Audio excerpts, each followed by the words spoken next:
Shinchan one of the மிஸ்ட்ரியான ஒரு horror episode தான் பார்க்க போகிறோம். வீடியோ ரொம்பவே இன்ட்ரெஸ்டிங்காக இருக்கும். யார் ஸ்கிப் பண்ணாமல் ஃபுல்லாக பாருங்கள். வீடியோ உள்ள போகிறதுக்கு முன்னாடி மறக்காமல் லைக் அண்ட் சப்ஸ்கிரைப் தட்டி விட்ருங்க. வாங்க வீடியோ உள்ள போகலாம். ஃபஸ்ட்டு பார்த்தீங்கன்னா எல்லோரும் பார்க்கில் விளாண்டுட்டு இருப்பாங்க. ஷின்சான் அவன் ஃப்ரெண்ட்ஸ் எல்லாம். அப்போ தான் ஒரு டிக்கெட் பறந்து வரும். ஷின்சான் எடுத்து பார்ப்பான். இது என்னதுப்பா புதுசாக இருக்குது, வாங்க இந்த கேம்லாம் யார் யார் விளையாடுறீங்க கை தூக்குங்க அப்படின்னு சொல்லிட்டு எல்லார் பேரையும் ஷின்சான் எழுதிடுவான் ஃபாஸ்ட்டாக. அப்புறம் தான் யோசிப்பாங்க இது என்ன டிக்கெட்டு எப்படி வந்திருக்கும் அப்படின்னு சொல்லுவாங்க. டக்குன்னு பார்த்தீங்கன்னா நேனி ஓடி வருவாங்க பார்க்குக்கு. அவங்க பார்த்தீங்கன்னா டிஃப்ரெண்ட்டாக கலரில் ஓடி வருவாங்க. ஹாரராகவே காமிச்சிருப்பாங்க அந்த எபிசோடு. அப்புறம் தான் நேனி பேர் பார்த்தீங்கன்னா பளிச்சுன்னு காமிக்கும் அந்த பேரில். அப்புறம் ரத்தத்தோட அந்த கோடு கீழே விழுவும். அதில் என்ன பார்த்துருக்குன்னா நேனி கீழே விழுவாங்கன்னு வந்திருக்கு, மறைஞ்சு போயிடுவாங்கன்னு.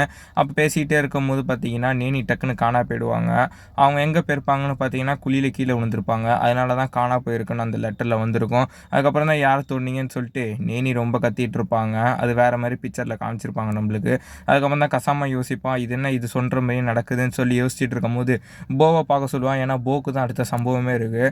அடுத்து போ பார்த்தீங்கன்னா கீழே விழுந்துருவான்னு ஒரு நியூஸ் வந்திருக்கும். அதை பார்த்துட்டு எல்லாருமே பயந்து போயிடுவாங்க. போ ரொம்பவே ஷாக் ஆகிடுவான் போன்னு சொல்லிட்டு. அதுக்கப்புறம் தான் அதை பார்த்துட்டு ரொம்ப ஷாக் ஆவாங்க. ரெட் கலரில் லெட்டர் வந்துடும். அதுக்கப்புறம் பார்த்தீங்கன்னா போ பின்னாடி போகும்போது கல் தடிக்கி கீழே விழுந்துருவான். இது நார்மலாக தான் இருக்கும், ஆனால் அவன் அது சொல்கிற மாதிரி நடக்குன்னு சொல்லிட்டு எல்லோரும் ஷாக் ஆவாங்க. அப்போ தான் போக்கு பழைய விஷயங்களை ஞாபகம் வரும். அவன் ஒரு கதை சொல்லுவான். இந்த கேமை நான் கேள்விப்பட்டிருக்கேன், இது பார்த்தீங்கன்னா கோஸ்ட் லக் கேமு, இது யார் பேர்லாம் எழுதுகிறாங்களோ அந்த கேம் படி தான் அவங்க நடக்கணும் அப்படின்னு சொல்லிட்டு போ ஒரு குட்டி ஃப்ளாஷ்பேக் சொல்லுவான். அடுத்து பார்த்தீங்கன்னா கசாமாவுக்கு தான் சம்பவம் காத்துட்ருக்கு. கசாமா மாட்டிப்பான், பிரச்சனை இல்லை. அதுக்கப்புறம் தான் கசாமா ரொம்ப பயந்துருவான். அவங்க ஃப்ரெண்ட்ஸு கூட ரொம்ப பயந்துருவாங்க. கசாமாவுக்கு பார்த்தீங்கன்னா மீனால் ஆபத்துன்னு வந்திருக்கும். அது புரிஞ்சிக்காமல் ஷின்சான் வந்தீங்கன்னா மீனை வச்சு விளாண்டுட்டு இருப்பான். கசாமாலாம் பிடிச்சி திட்டிகிட்டு இருப்பான். அதுக்கப்புறம் பார்த்தீங்கன்னா கொஞ்ச நாளுக்கு அப்புறம் கசாமா பயந்து ஓடுவான். அப்புறம் பார்த்தீங்கன்னா அவன் பின்னாடி போகும்போது ஒருத்தர் மேலே இடிச்சிருவான். அவர் பார்க்குறதுக்கு டிஃப்ரெண்ட்டாக மீன் மாதிரி இருப்பார், அதனால் மீனுங்குவாங்க. அவர் ஃபேஸ் பார்க்கறதுக்கு ரொம்பவே ஹாரராக இருக்கும். ஏன்னா பார்க்கில் யாருமே இருக்க மாட்டாங்க, அவர் மட்டும் வந்திருப்பார். அப்புறம் பார்த்தீங்கன்னா மசாவுக்கு தான் பிரச்சனை காத்துட்ருக்கோம். மசாவுக்கு பார்த்தீங்கன்னா மறைஞ்சி போயிடுவான் அப்படின்னு சொல்லிட்டு வந்திருக்கோம். மசாவ் ரொம்பவே பயந்து போயிடுவான்.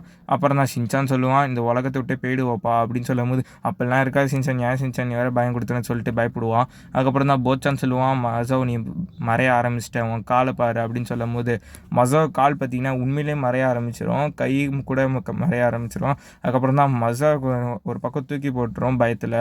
அதுக்கப்புறம் தான் ஷின்சான் சொல்லுவான் மசா பத்திரமா போயிட்டு வா அப்படின்னு சொல்லிட்டு விளையாடிட்டு இருப்பான் இன்னும் கூட. அதுக்கப்புறம் தான் கசாமாவும் போவும் கிளிக்க ட்ரை பண்ணாலும் கிளிக்க முடியாது.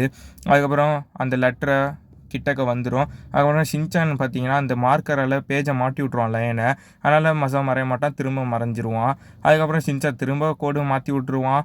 அதுக்கப்புறம் திரும்ப வந்துடுவான் மசாவ்.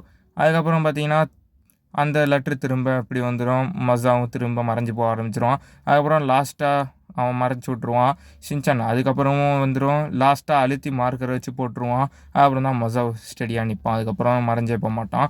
அதுக்கப்புறம் தான் நம்ம எல்லாருக்கும் பிரச்சனை வந்துட்டா அப்படின்னு சொல்லும் போது மசாவ் அப்பாடா எனக்கு ஒன்றும் ஆகலை, அப்போனா எனக்கு நல்லது நடக்கும்னு சொல்கிறதுக்குள்ளே பால் பார்த்தீங்கன்னா அடித்து குழிக்குள்ளே விழுந்துருவான். அப்போனா எனக்கு தான் நடந்த கெட்டதுன்னு சொல்லிட்டு போயிடுவான். அடுத்து பார்த்தீங்கன்னா ஷின்சான் தான். அதுக்கப்புறம் ஷின்சானுக்கு பார்த்தீங்கன்னா அவனும் மறைஞ்சி போயிடுவான்னு நியூஸ் வரும். அவன் தண்ணி குடிச்சிட்டு இருக்கும்போது கால்லாம் மறைய ஆரம்பிச்சிடும், கையும் மறைய ஆரம்பிச்சிடும். அதுக்கப்புறம் ஷின்சான் ஒரு மாதிரியாக பொசிஷனில் போயிடுவான். கசமா ஏதாச்சும் பண்ணி ஆகணும்னு சொல்லிட்டு கசமா அவன் இன்டெலிஜென்ஸால் அவன் ஒரு வேலையை பார்த்துருவான் வெறித்தனமாக. அதுக்கப்புறம் ஷின்சானும் ஒரு மாதிரி ஆகிடுவான். டக்குன்னு பார்த்தீங்கன்னா அந்த கோடு ரத்தமாக ஆகிடும். ரத்தத்தில் பார்த்தீங்கன்னா ஷின்சான் வேலையை காமிச்சிருவான் தரமாக. அதுக்கப்புறம் ஒன்றும் ஆகாது ஷின்சானுக்கு பார்த்தீங்கன்னா. அப்போ தான் லெட்ரு வந்து சொல்லுவாங்க, நேனி சொல்லுவாங்க கசாமா நீ தான் மாற்றினியா, நல்ல வேலை பார்த்த கசாமா அப்படின்னு சொல்லிட்டு கசாமா பாரிட்டு இருப்பாங்க எல்லாம். அப்போ தான் ஷின்சான் சொல்லுவான் கசாமா என் மேலே பாசம் தான் அப்படின்னு சொல்லிட்டு ஷின்சானை போட்டுட்டு இருப்பான் அவனை பற்றி.